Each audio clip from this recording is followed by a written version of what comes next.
This old man looks blankly at the camera after he lost his hard-earned house in a war that broke out between Nepal army and the Maoists in Khara of Rukum district. During the 10 years of insurgency, thousands like him became homeless and over 13,000 died in Nepal.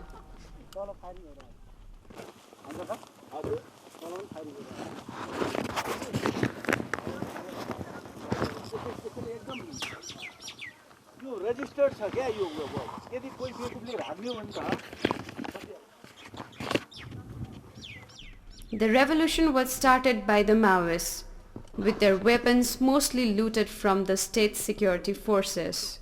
They fought many a battle against the security forces in these years.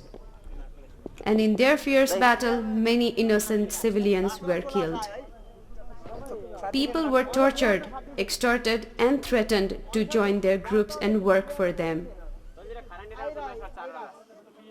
Many joined, however, many defied. But it would be dangerous to argue with them. They would abduct the arguers and even kill them. Reporting such incidents in media was even more dangerous. Journalist Gyanendra Khadka's murder is one of the brutal killings the country will always remember. His head was chopped off his body by the Maoists when he defied them.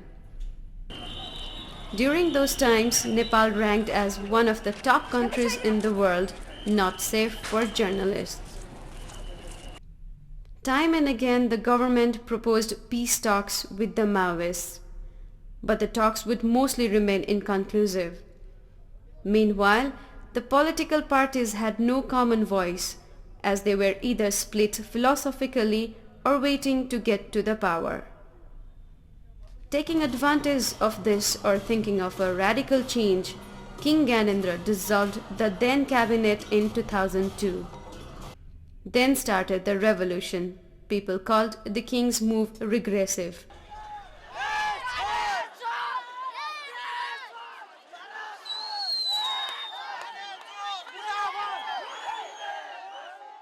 Demonstrations in the capital became a norm, where the protesters and the police clashed violently.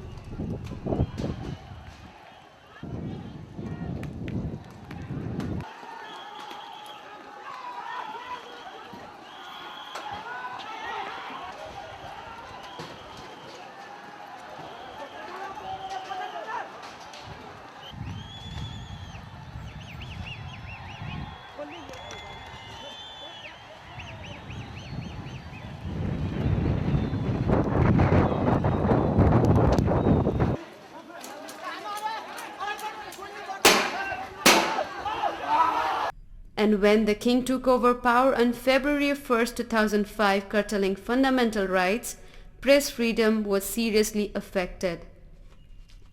This issue of Himal Khabar Patrika has printed the censored pages as it is.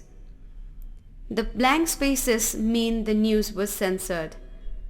The then Minister for Information and Communications time and again threatened new channels not to show anything against their governance.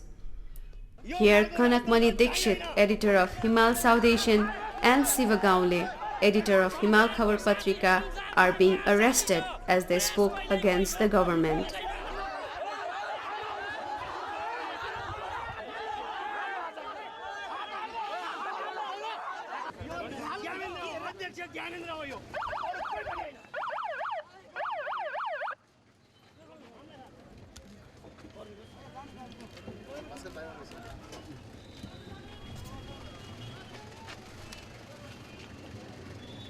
This geared the April Revolution, the success of which largely depended on the strong support shown by the Nepali media.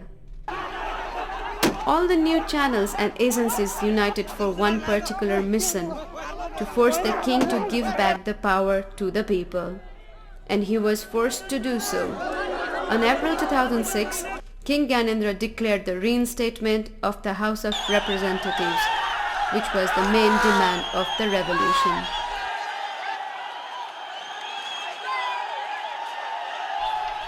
However, that did not end the role of Nepali media. It had to keep putting pressure on the key issues raised during last decade, including that of good governance and inclusive system.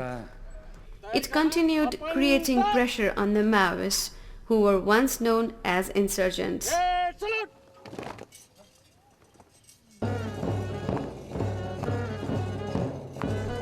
Due to the continuous pressure, the Maoists became ready to lay their arms and join mainstream politics. Now the Maoist fighters are in cantonments and a part of them are in the interim government.